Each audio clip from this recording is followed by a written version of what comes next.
ధైర్యం, ఆత్మగౌరవం. ఈ మాటలు వినగానే మన మనస్సులో మెదిలే మొట్టమొదటి రూపం ఎవరిది? ఝాన్సీరాణి లక్ష్మీబాయి. సరే, ఈ రోజు మనం చరిత్ర పుటల్లో సువర్ణాక్షరాలతో లిఖించబడిన ఆ వీరనారీ కథలోకి వెళ్దాం. అసలు ఒక నాయకుడిని మనం ఎప్పటికీ గుర్తుపెట్టుకునేలా చేసేది ఏంటి? వాళ్ళు సాధించిన విజయాలా? వాళ్ళు చేసిన త్యాగాలా? లేకపోతే ఎంత కష్టమైన పరిస్థితినైనా ఎదుర్కొనే వాళ్ల ధైర్యమా? రండి, రాణి లక్ష్మీబాయి జీవితాన్ని చూస్తే బహుశా ఈ ప్రశ్నకు సమాధానం దొరుకుతుందేమో. ఆమె కథ మొదలైందే ఒక చాలా అసాధారణమైన బాల్యంతో. అంటే ఆ రోజుల్లోని మిగతా అమ్మాయిలలా కాకుండా ఆమె పెరిగిన తీరు చాలా భిన్నంగా ఉండేది. ఎందుకలాగూ చూద్దాం పదండి. ఆమె అసలు పేరు మణికర్ణికా తాంబే, కాని అందరూ ముద్దుగా మను అని పిలిచేవారు. ఆమె పెరిగింది కూడా సాదాసీదాగా కాదు, ఏకంగా పీష్వా ఆస్థానంలో. ఆ రాజకీయ వాతావరణమే ఆమె వ్యక్తిత్వాన్ని అంత బలంగా తీర్చిదిద్దింది. ఒకసారి ఊహించుకోండి, ఆ కాలంలో అమ్మాయిలందరూ ఇంటి పనులు, సంప్రదాయ విద్య నేర్చుకుంటుంటే మను మాత్రం ఏం నేర్చుకుందో తెలుసా? గుర్రపు స్వారీ, కత్తియుద్ధం, విలువిద్య. అంటే చిన్నప్పట్నుంచే ఆమెను భవిష్యత్తులో ఒక నాయకురాలిగా తయారుచేశాయన్నమాట ఈ విద్యలు. సరే, కొద్ది సంవత్సరాల్లోనే మనో జీవితం కొన్ని కీలకమైన మలుపులు తీసుకుంది. 1842లో ఆమె ఝాన్సీ మహారాజు గంగాధర్రావును వివాహం చేసుకుని రాణి లక్ష్మీబాయిగా మారారు. కాని ఆ తర్వాత 1853లో ఆమె భర్త మరణించడంతో ఝాన్సీ రాజ్య బాధ్యత మొత్తం ఆమె భుజాలపై పడింది. అప్పుడు ఆమె రాజప్రతినిధి అయ్యారు. ఇక్కడ నుంచే అసలు కథ మొదలవుతుంది. అంతా సవ్యంగా ఉందనుకుంటున్న సమయంలో ఒక బయటి శక్తి వాళ్ల రాజ్యం మీద కన్నేసింది. ఆమె రాణిగా తన జీవితాన్ని, తన రాజ్యాన్ని ఎలా కాపాడుకోవలసి వచ్చిందో అదే ఆమె జీవితంలో ఒక టర్నింగ్ పాయింట్. ఆ బయట శక్తి మరెవ్వరో కాదు, బ్రిటిష్ ఈస్ట్ ఇండియా కంపెనీ. వాళ్లొక కుట్ర పన్నారు. ఆమె దత్తపుత్రుణ్ణి వారసుడుగా ఒప్పుకోలేదు. దీనికోసం వాళ్లు డాక్ట్రిన్ ఆఫ్ ల్యాబ్స్ అనే ఒక పాలసీని అడ్డం పెట్టుకున్నారు.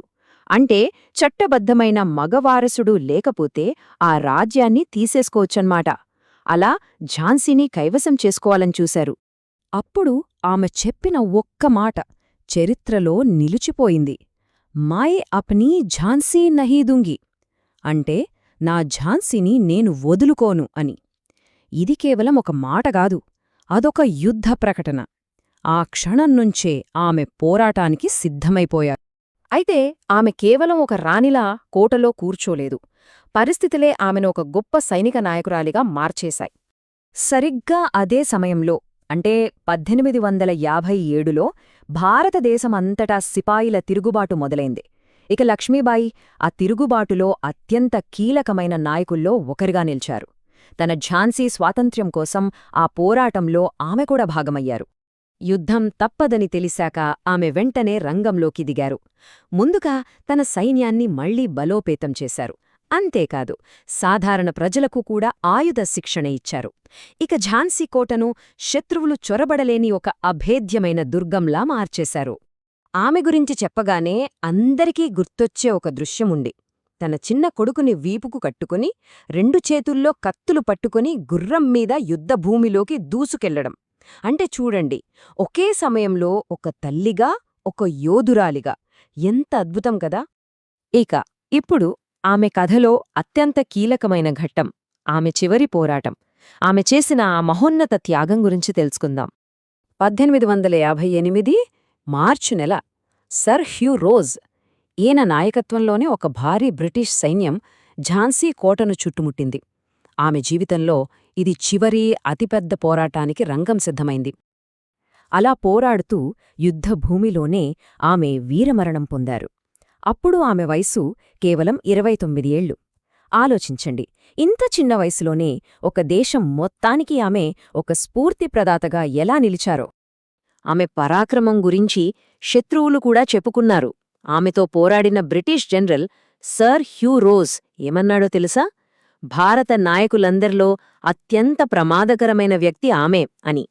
శత్రువుచేత పొగడ్త అందుకోవడం కన్నా ఆమె పోరాట పటిమకు ఇంకేం నిదర్శనం కావాలి? యుద్ధంలో ఆమె శరీరం ఓడిపోయుండొచ్చు, కాని ఆమె స్ఫూర్తి ఎప్పటికీ గెలుస్తూనే ఉంటుంది. సరే, ఆమె కథ ఎక్కడితో ముగిసినా ఆమె మనపై చూపిన ప్రభావం మాత్రం శాశ్వతం. అదేంటో ఇప్పుడు చూద్దాం. ఝాన్సీ రాణి మనకు మిగిల్చిన వారసత్వమేంటి? ఆమె కేవలం ఒక రాణి కాదు, ధైర్యానికి ఒక జాతీయ చిహ్నం. ఎక్కడ అన్యాయం జరిగినా దాన్ని ఎదిరించడానికి ఆమె ఒక ప్రతీక. అందుకే చూడండి, జానపద కథల్లో, సినిమాల్లో, పుస్తకాల్లో ఆమె కథ తరతరాలుగా మనందరికీ స్ఫూర్తినిస్తూనే ఉంది.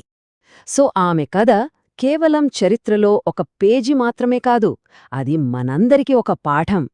ఎలాంటి పరిస్థితుల్లోనైనా నిలబడటం, సరైన నాయకత్వం, అన్నింటికన్నా ముఖ్యంగా అన్యాయానికి ఎప్పటికీ తల వంచకూడదు అనే ఒక గొప్ప సందేశం.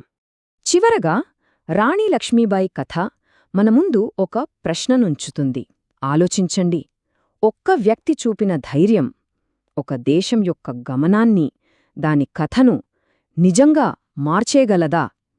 ఇది మనం ఆలోచించాల్సిన విషయం.